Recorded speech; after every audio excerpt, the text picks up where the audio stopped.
বছর 15 আগের ঘটনা। আমি তখন সবে কানপুরে একটা ব্যাংকের চাকরি ছেড়ে কলকাতায় এসেছি। হাতে কাজ নেই, কিন্তু পকেটে পয়সা জমেছে বেশ কিছু। নতুন কি করা যায় ভাবছি। এমন সময় আমার এক পুরনো আলাপি জগন্নাথ পাকরাশের সঙ্গে হঠাৎ দেখা। সে বলল, তোমাকেই খুঁজছিল। আমি বললাম, কেন, কি ব্যাপার? মহিম সান্যালের নাম শুনেছ? জাদুকর মহিম সান্যাল? হ্যাঁ হ্যাঁ, তিনি অবশ্যই এখন রিটায়ার করেছেন, কিন্তু কেন জানি তার একজন সেক্রেটারির দরকার পড়েছে। ইংরেজি আর টাইপিং জানা চাই। আমার তোমার কথা মনে পড়লো। আমি বললাম, চাকরি একটা হলে মন্দ হতো না, কিন্তু এ ভদ্রলোকের সঙ্গে যোগাযোগ করব কি করে? মহিম সান্যাল থাকেন পাম অ্যাভিনিউতে। দাঁড়াও দেখি, আমার কাছে হয়তো তার ঠিকানা রয়েছে। পাকরাশির নোটবুকে মহিম সান্যালের ঠিকানাটা ছিল। সেটা আমার নোটবুকে টুকে নিলাম। দুদিন পরে ছিল রোববার। সকালে সোজা চলে গেলুম সান্যাল মশাইয়ের বাড়ি। বেশ গোছালো ছিমছাম একতলা বাড়ি, যদিও বেশি বড় না। ভদ্রলোককে দেখেই ভালো লেগে গেল। বয়স 60-62। মাথার চুল পাতলা হয়ে এসেছে। চেহারায় একটা শান্ত গাম্ভীর্য, অথচ ঠোঁটের কোণে একটা হাসি লেগে আছে সবসময়। আমি নিজের পরিচয় দিলাম। ভদ্রলোক মিনিট 15 ধরে আমাকে নানা রকম প্রশ্ন করে একটু বাজিয়ে দেখিয়ে দিলেন। বোধহয় ভালোই ইমপ্রেশন দিলাম, কারণ ভদ্রলোক বললেন, তোমাকে দিয়ে আমার কাজ চলবে বলে মনে হচ্ছে। আমি বললাম, কাজটা কি সেটা জানতে পারি? আমার ম্যাজিক দেখেছো কখনো? ভদ্রলোক জিজ্ঞেস করলেন। প্রায় 20 বছর আগে, আমি বললাম। একটা পুজো প্যান্ডেলে দেখেছিলাম বলে মনে পড়ছে। হ্যাঁ, বললেন মহিম সান্যাল। আমি অনেক পুজো প্যান্ডেলে ম্যাজিক দেখিয়েছি। শুধু দেশি ম্যাজিক দেখাতুম, তাই আমার বড় স্টেজের দরকার হতো না। আমার যখন বছর 50 বয়স, তখন থেকে আমি ম্যাজিক দেখানো ছেড়ে দিয়ে ভারতীয় ম্যাজিক সম্বন্ধে চর্চা আরম্ভ করি। তার জন্য আমাকে সারা ভারতবর্ষ ঘুরে বেড়াতে হয়েছে। এমন জায়গা নেই যেখানে আমি যাইনি। এমনিতে আমি হোমিওপ্যাথি করতাম, তাতে রোজগার ছিল ভালো। 1000-এর উপর ম্যাজিক সংগ্রহ করেছি। শুধু হাত সাফাই আছে 356 রকম। আমার গবেষণার ফল হলো একটা 450 পাতার হাতে লেখা ইংরেজি পাণ্ডুলিপি। নাম দিয়েছি ইন্ডিয়ান ম্যাজিক। সেই পাণ্ডুলিপি এখন টাইপ করতে হবে, কারণ বিদেশের একজন নামকরা প্রকাশক আমার পাণ্ডুলিপি ছাপার ইচ্ছা প্রকাশ করেছে। এ কাজ পারবে তো? একবার পাণ্ডুলিপিটা দেখতে পারি? ভদ্রলোক 3টে মোটা ফাইল আমাকে এনে দিলেন। দেখলাম বেশ পরিষ্কার ঝরঝরে লেখা। টাইপ করতে কোনো অসুবিধা হবে না। তখনই সব কথাবার্তা হয়ে গেল। যা মাইনে অফার করলেন ভদ্রলোক, তাতে আমার দিব্যি চলে যাবে। বুঝলাম ভদ্রলোক ম্যাজিক দেখিয়ে আর ডাক্তারি করে বেশ ভালো পয়সা করেছেন। এবার আমি একটা প্রশ্ন না করে পারলাম না। আপনার বাড়িতে কোনো সাড়া শব্দ পাচ্ছি না। আপনি কি এখানে একা থাকেন? হ্যাঁ, বললেন ভদ্রলোক। আমার স্ত্রী গত হয়েছেন 10 বছর হলো।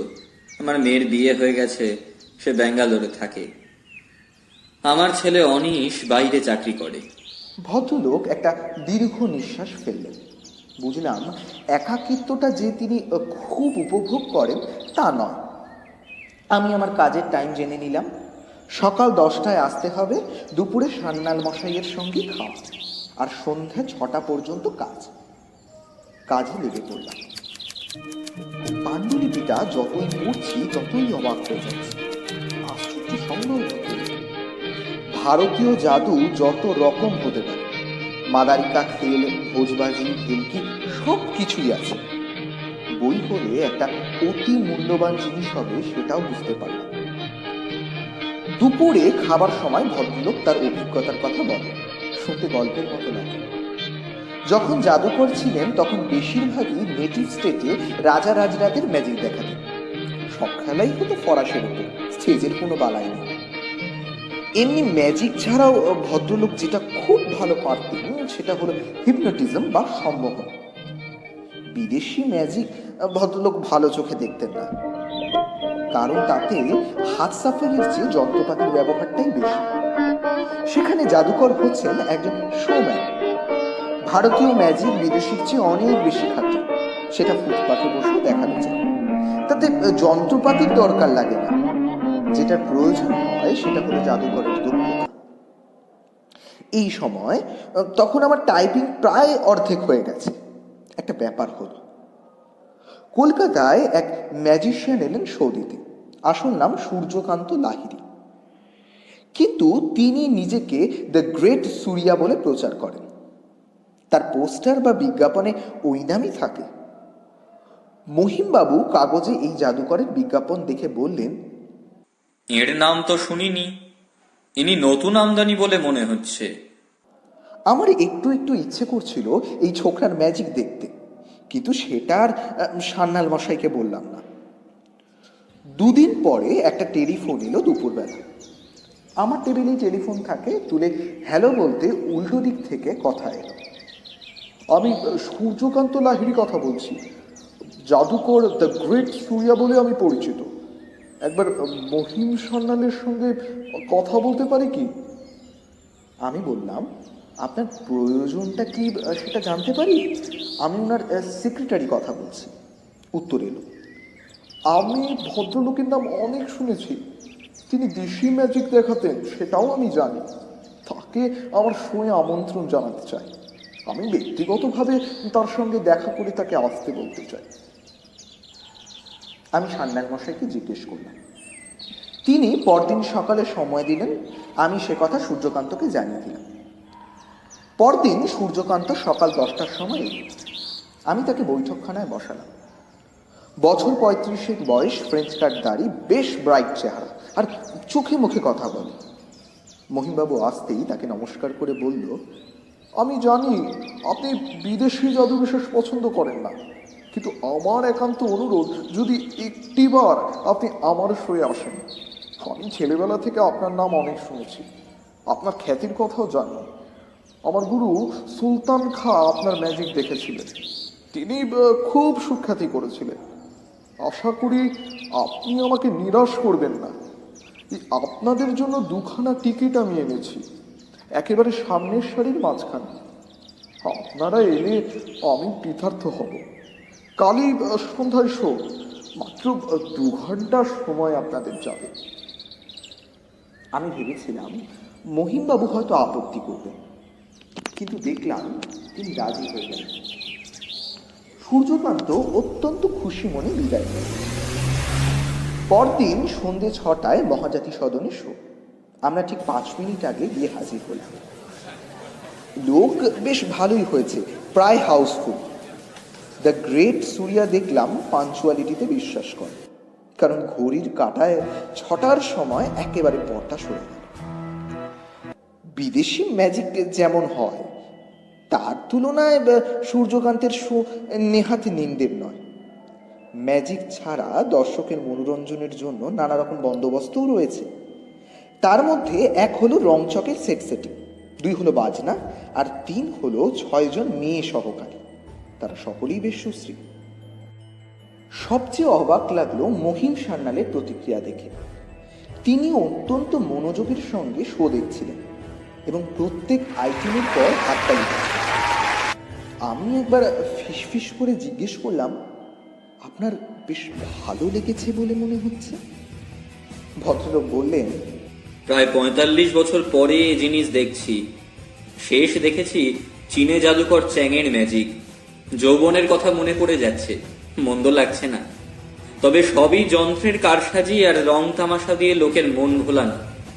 আসল ম্যাজিক যাকে বলে সে জিনিস এটা নয়। আর এ দেখছি হিপনোটিজম জানে না। শেষ আইটেমের আগে সূর্যকান্ত একটা ব্যাপার করল।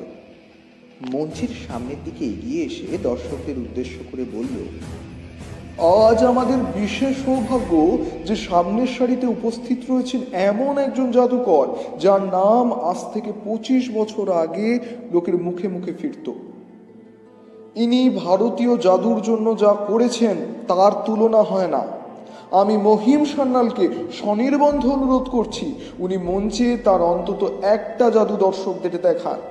আমি জানি তিনি সরঞ্জাম কিছুই আনেননি, কিন্তু সরঞ্জাম উনি ব্যবহার করতে চাইলে আমি অত্যন্ত গর্ববোধ করব, এবং তিনি আমার অনুরোধ রক্ষা করলে আমার আনন্দের সীমা ছাড়িয়ে যাবে। মহিমবাবু। মহিমবাবু আমার হাতে একটা মৃদু চাপ দিয়ে মঞ্চের দিকে এগিয়ে গেলেন। তারপর পাশের সিঁড়ি দিয়ে উঠে মঞ্চে হাজির হলেন। দর্শকরা সকলে চুপ। কি ঘটতে চলেছে তা কারোরই ধারণায় নেই। আমিও চুপ। মহিমবাবু দর্শকদের দিকে ফিরে বললেন, বহুদিন পরে এ জিনিস করছি, কিন্তু ত্রুটি হলে আশা করি আপনারা ক্ষমা করবেন। আমি আপনাদের দুটো খেলা দেখাবো, দুটোই দিশি। তার প্রথমটা হলো হাত সাফাই। সূর্যকান্ত, তোমার 3টি বল যদি আমাকে দাও। সূর্যকান্তর এক সহকারী তৎক্ষণাৎ দুটো লাল এবং সাদা বল মহিমবাবুকে এনে দিল। সেই বল নিয়ে মহিমবাবু যা করলেন তার চমৎকারিত্ব বর্ণনা দেবার ভাষা আমার নেই। হাত সাফাই যে এমনও হতে পারে তা আমার ধারণাই ছিল না। এখন হলে হাততালির চোটে কান পাতা দায়, এবং সেই হাততালিতে সূর্যকান্তও যোগ দিলেন। হাত সাফাই দেখিয়ে মহিমবাবু বলগুলো সূর্যকান্তকে ফেরত দিয়ে বললেন, এবার আমি আমার দ্বিতীয় জাদু দেখাতে চাই। আমি সম্মোহন বা হিপনোটিজম শিখেছিলাম অমৃতসরে এক ফুটপাথের জাদুকরের কাছ থেকে। তারই সামান্য নিদর্শন আমি আপনাদের দেখাচ্ছি।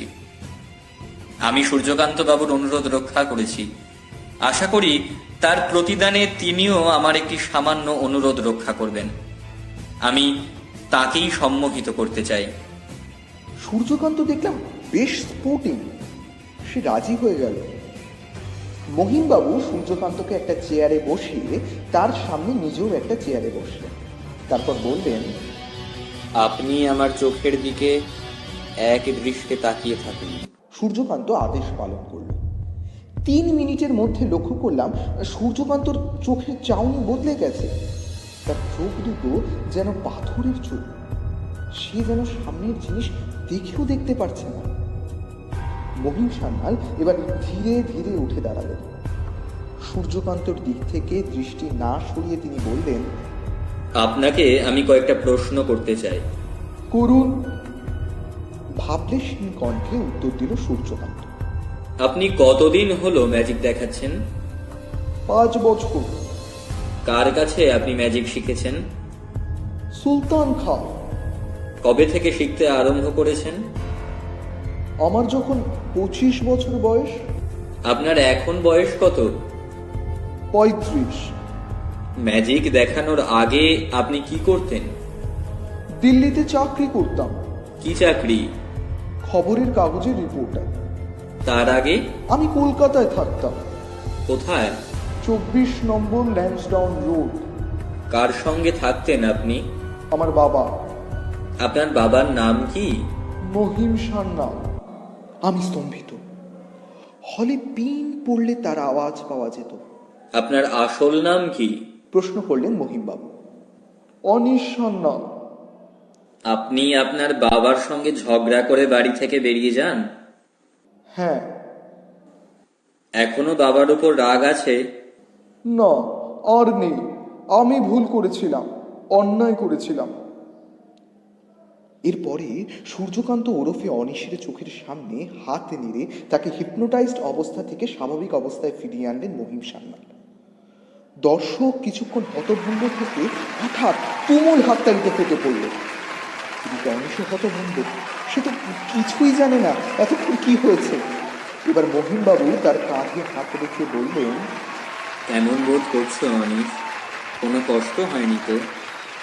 এতক্ষণে অনিশ বুঝতে পারল। সে তার বাবাকে প্রণাম করে তাকে জড়িয়ে ধরল। পরে মহিমবাবু আমাকে বলেছিলেন যে সূর্যকান্তর গলার আওয়াজ আর কানের লতি দেখেই ছেলেকে চিনতে পেরেছিলেন তিনি। পরদিন সকালে অনিশ আবার এসেছিল। বলল এরপরে ওর উত্তরপ্রদেশে ট্যুর আছে, তারপর দিন 15 অবসর। সেই সময়টা সে পাম এভিনিউতে বাবার কাছে এসে থাকবে।